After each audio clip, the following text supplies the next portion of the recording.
How much did that renovation set you back? Well, in this video we're going to be taking a deep dive into exactly that. But just in case you're new here and you haven't come across our channel before, let me bring everybody up to speed. Hi, my name is Chris and I have been a joiner for the past 5 years and I have been running my own business, Q's Joinery and Construction, here in Glasgow. And we build and renovate homes for a living. And this year it was finally our turn to renovate one of our own properties, which needed the full works. It sat empty for around 10 years before we got the keys, which meant we had to do a new kitchen, bathroom, rewire, windows, TV wall, you name it, we done it. And we documented the full thing here on YouTube. And in this video, we're going to break down how much everything cost. Now with this being our own home, there is no customer GDPR, so I am more than happy and comfortable to share with you lot how much everything cost us. Now obviously, we're not posting this to flex and say, oh look at us, how much we spent. The purpose of this video is just to really demonstrate the real cost of renovating and building in 2025. So that homeowners, prospective first time buyers, new tradesmen, apprentices have a good idea and grasp on how much things really cost. Now you may not be doing a full renovation like we did, so that's why in this video I'm going to break everything down. So if you're only doing a kitchen, a bathroom or wardrobes, I'm going to list every single thing right down to the last penny, so that if you're only looking for a section, you can have a rough idea how much things are going to cost you. Obviously, bear in mind, we did do a lot of this work by ourselves, and we've been in this industry for many years and have many connections with other subcontractors, trades, and even timber merchants. And thanks to you lot that watch our videos and support our channels, we are very fortunate in a blessed situation where we get many things sent to us and gifted to us, which were able to help us in our renovation. So the prices I'm stating here in this video will be a full accurate cost of a renovation. Basically what you should be looking to pay minus our gifting and our own labour. So like I do when I'm pricing all of my jobs, we start off with the fundamentals, the site preliminaries. Oh, I can't say that word. There you go. Well, it's on the screen anyway for you. So we're going to be looking at things like waste removal, plant hire, general rip out, storage, and possibly alternative housing. For this job, we used 4 12-yard skips, and for that, you'd be looking at a cost of roughly £1,200. So we didn't require any plant hire, thankfully, but it is something you should consider if you don't have all the power tools that we have. General rip out of this property took around a week, and it filled roughly 1 skip. Due to the age of this property and the length of time that it sat empty, there was a lot of rip out involved. Now every property is going to be different in this, and if you're doing any different structural changes, etc., there's going to be much more involved. So we basically had to rip up the carpets, remove wallpaper, remove all the old skirtings, facings, the old doors. You get the picture. And if I could give you any advice for the rip out stage, it would be make sure you're being safe, have the right tools from the get-go, tidy as you go, and you will 100% need a skip, trust me. Also, my number one rule is don't let your waste build up in the front garden and then hire a skip. Hire a skip from the start. This eliminates any double handling of moving the materials here, there and everywhere, and it keeps the place a lot tidier and safer. Now I would say if you were hiring someone to do the general rip out for you, you would be roughly about £2,000 in labour for this step. Obviously, we did it ourselves. Also, as we were doing the whole renovation at the one time, we required storage for all our belongings. Now in my opinion, I don't think it's fair to expect tradesmen to work around your belongings, so I'd recommend getting as much as possible out of the house before you start, and this will eliminate anything getting damaged as well, especially anything valuable. Accidents happen. So we hired storage for just over 4 weeks and it cost us £400. Now I don't think it's fair for tradesmen to work around your belongings, and I also don't think it's fair for your tradesmen to have to work around you. Now obviously everyone's got different circumstances, but we decided to move out for a portion of the renovation. Now we spent 10 days in an Airbnb just to allow all the tradesmen to get a good run at the job and to avoid living in the renovation because the stour can be heavy thick. And I just don't think there's a necessity to put yourself through that of living in a building site where there's no heating, no running water, a toilet that's just been put in temporarily. What's the point in the stress and the hassle? Move out if possible. For me, it's just a no-brainer. Make sure you include that in your costs. We spent £1,460 for an Airbnb, which was quite near our house, which I thought was pretty good. Total cost for site preliminaries, there's that word again, was £5,060. Now the reason I put site preliminaries at the start of this video is because it's something that customers always overlook. They don't take into consideration the upheaval, putting your stuff into storage. They just look at the total cost of the kitchen, the bathroom, and take that all as a one. But if you're having tradesmen in your house, you must consider these things. For example, one thing that we didn't get for this job, but we do have on other jobs, is things like a portaloo. We might have a site office and canteen set up, so don't overlook your site preliminaries. So now that we've got a blank slate, we decided to start with the windows and doors throughout the whole property. The original windows were in a bad state. They let in a lot of cold, really drafty, and they let in a lot of condensation, which is a sure sign of old windows needing replaced. For everything, we just went for a basic white UPVC and kept most of them like for like. The only where there was a major difference was in the kitchen, where we added a window and a door, but I'm going to cover this a little bit later on when we actually get to the kitchen segment of the job. For new windows and doors, you'd be looking at a cost of around £6,000. The windows themselves cost roughly £3,000, and according to ChatGPT, it would cost roughly £3,000 for the fitting. Now, if you're getting windows and doors fitted as well, I would always ask the window company for a manufacturer's guarantee. This is going to protect you against any mechanisms breaking or any damage to the internal parts of the windows and doors. Now, the next big job of our renovation was moving our boiler from the upstairs cupboard in the hall down to the kitchen. This cupboard was the only cupboard we had in the whole house, so we wanted to make more use out of it, and we also prefer having the boiler downstairs just for easy servicing and repairs. Our plumber removed the old one, stripped the copper obviously, and started doing his pipes for the new location. We decided to do a whole repipe of all the heating pipes in the house. We had the floors up, we were putting in all new radiators, so we thought we might as well do it while we're at it. We went for a Worcester boiler as recommended by Mark the plumber, and we got it from Screwfit. For the repipe and the new boiler in the new location, that would be looking to set you back around £3,500. Now bear in mind, boilers do vary in size, style, performance, and also the size of the property would determine how much copper pipe is going to be required to feed into the new boiler. So I would recommend consulting with a plumber or a gas engineer, and they're going to recommend what's best for you and your property, and if it's even possible to move it location, because you need to think about the external flow. Plumbing and the repipe done, let's move on to the next big task that we had to take on, the rewire. Now this property's electrics were over 60 years old, mega outdated, and were in desperate need of being upgraded to safe standards. We got in contact with our friends at Home Rewire to do this for us. Now the main thing with Home Rewire that we think is amazing is they can get it done in just a few days. Now you are probably going to spend a little bit extra for this premium service to get it done in a few days, opposed to a regular electrician that's going to do it in 2-3 weeks, so just bear that in mind as well. Honestly, it was so worth it having it done that fast. Now if you're considering rewiring a property, I would highly recommend a rewire specialist company. Now I have seen a few people online attempting a rewire as a DIYer. Please do not do this. Under no circumstances, do not try that at home. Now, rewire for a property prices can vary. This rewire cost us £5,500. Throughout the rewire, we had to do a wee bit of reframing and jiggery pokery here and there because we were making changes to the property. So we had to do part of the frame for the TV wall, resheet walls in the kitchen, even strap and seat the ceiling in the kitchen, and block up walls upstairs and downstairs that we were no longer using. And I'm going to summarise a general price for these extra jobs at the end of the video. So moving on to the next task was finishing this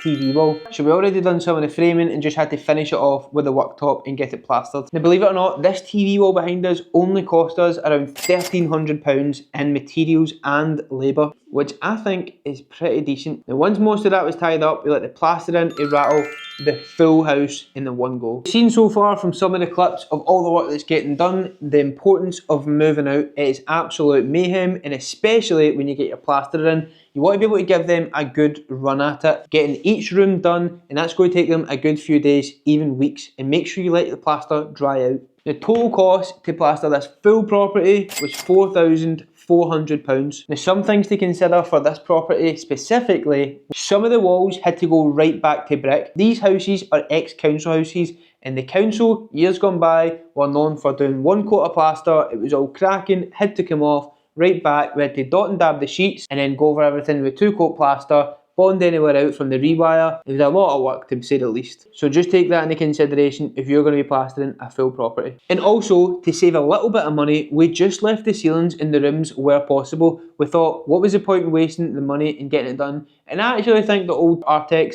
gives the rooms a little bit of character and a little bit of design. Next, we moved on to fitting a brand new Howden's kitchen. This is a room that probably got the most changes made to it. Now our existing kitchen had a window, and we thought what a great addition to the property was adding a back door and window to allow access to the back garden from the kitchen. We got our bricklayers in to prop the window, remove the window, add new concrete lintels. Now bear in mind, if you're going to be doing this process, you might have to consider consulting with a structural engineer and even obtaining a building warrant before doing any major structural works to your property. Once the old window was out, the new lintels were in, everything was all safe, we came in and fitted the back door and the window. And we even got Matty the plasterer to repair as much of the rough cast as possible and blend it into the back. And I even attempted some bricklaying and built a back step. And at the other side of the kitchen, we also took down an old wall that had an archway into the living room, which ate up space in the kitchen and was unnecessary because we had just built that new TV wall. Now that wall was non-load bearing, and we did do a little bit of investigation work to make sure that none of the ceiling joists above were sitting on top of that wall, but it was plasterboard at the top and then below it was brick. I don't know what the designers had in mind with that, but double check again, make sure if you're taking any walls down, you consult with a structural engineer. Now that took a few days to take down, and we even strapped and seated the ceiling to give us a nice flat canvas for that, and we then got Matty in to give all the walls a nice coat of plaster, and then we were on to fitting the kitchen. To bear in mind, the plumber and electrician have already been in. That means we could just get cracked on with fitting our units, worktops and appliances. This particular kitchen cost us, you ready for it? £14,800. I'm going to break that down for you. The kitchen itself from Howdens to buy, including all the units, worktop, splashback and the appliances, it cost us £5,700 including VAT. The building work at the rear of the property was £1,400. Now I included the windows and doors cost in the windows and doors section. Now all other materials and labour work was £5,000. Now bear in mind, it is a small kitchen, but there was a lot of prep work that went into the actual kitchen, and we got all new appliances. So I think £14,800 was an absolute steal for roughly the size of this kitchen. Now bear in mind, kitchens have an unlimited ceiling of what you would want to spend. You might want top of the range appliances, you might want hard carcasses, you might want MDF doors, solid doors, you name it. The range is endless, and it all really depends on the individual, what you're looking to spend. Even if you want quartz worktops, laminated worktops, there is so much to consider. Now again, we've used Howdens for the past couple of years. This isn't an ad, Howdens aren't paying us to say it. We've just found it's generally easy to go there, and if there's been any problems with the kitchens, it's just nice and easy to take back. We look for the simplest solution in life, to be completely honest with you. But again, there's many kitchen manufacturers out there. Make sure you shop about. Recording this video, it's Scotland and it's getting dark and it's only 3 PM, so I'm going to have to put a light on. Bear with me. Much better. Kitchen done. Let's move on to the bathroom. Don't assume because it's small, it means it's going to be cheap. If anything, bathroom fitters are probably going to charge you a little bit more labour for working in such a small space. And bear in mind, our bathroom is a really awkward shape with that comb with the staircase and stuff. So loads of things to consider. Just because it's small doesn't mean it's going to be cheap. Now we had to take this bathroom right back to brick and even replace all the floorboards as well. Now we also reconfigured our bathroom, moving the shower, the toilet and the sink, just to give us a better space and use of the bathroom area. The full bathroom got fully tiled with porcelain lots of tiles, and this bathroom cost us £13,000, and that included absolutely everything. The furniture, the waste removal, the labour, the tiles, everything. Approaching the end of the job, we're going to be moving on to what I call the finishings. And that involved fitting new skirtings, facings and doors throughout. The skirting boards were buffered 120mm. The facings, or architraves if you're English, were 90mm buffered. The doors specifically are Daytona oak upstairs in the bathroom and Daytona oak glazed for the kitchen and living room. I got all of that from Howdens. So it was roughly about 70 metres of skirting, 60 metres of facing / architraves and 6 doors in total. And we also made a little bespoke cabinet for the new electrical board in the hall. I'm going to include that in the price of this as well. The total cost for all of that, including labour, was £3,330. Now bear in mind, you can probably get that a little bit cheaper if you don't go for the oak doors, but again, the same as the kitchen, your finishings can pretty much go anywhere. There's an uncapped ceiling on that. For example, the MDF skirting boards that we have got primed are probably on the cheaper end. You could probably go for some ash or oak skirtings or whatever you fancy in your property. Just bear that in mind what your end finish is going to be. Okay, so for the bedroom finishings, we added the bespoke IKEA furniture, and we did a full separate video on this, so in case you missed it, I'll pop it here if you want to go check it out. It was a really fun video. For this, we got all the carcasses from IKEA, we got all the timber for the base and around the sides, and we also included the LED lights that went in the inside and the TV and the TV bracket. The total cost for this, including labour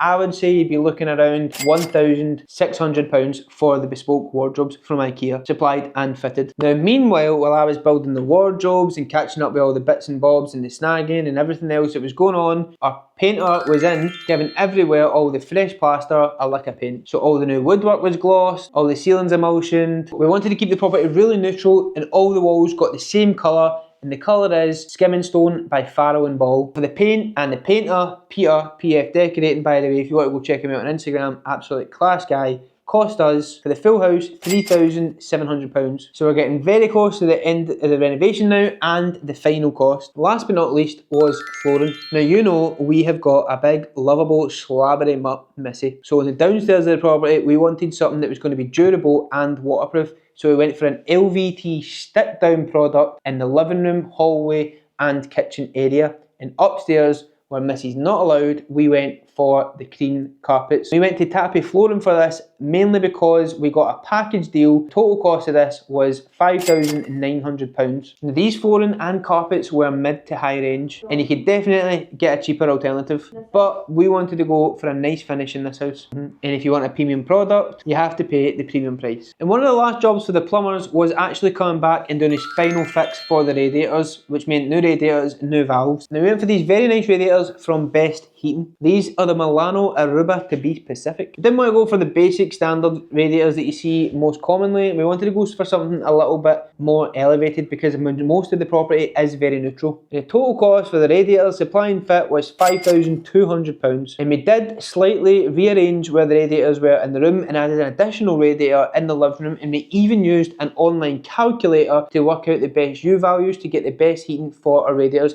to make sure they weren't under or oversized. We then got new blinds throughout the property, which was £1,000. For the smaller jobs throughout the property that you may overlook or may not consider, for example taking the walls down, boarding up walls, maybe even repairing some floorboards, just general handyman joinery tasks that need to be done that didn't really fit into any of our categories, that cost us £1,500. So that is the renovation pretty much complete, but there is a few things to consider if you're going to be doing a renovation, and the main one being you've just had manky, dirty, dusty tradesmen in your house for the past 4 to 6 weeks. You're going to want to give everywhere a nice clean. Now when we do jobs for all our customers, we do get professional cleaners in at the end of every single job, but I've got a trick up my sleeve. I've got Jodie. She is the queen at cleaning. Now, that is just something to consider, a cost of the cleaner. The price for a professional cleaner that we usually hire for all of our other jobs is roughly about £200 to £300. Let's go on the lower end. I'm feeling generous. £200.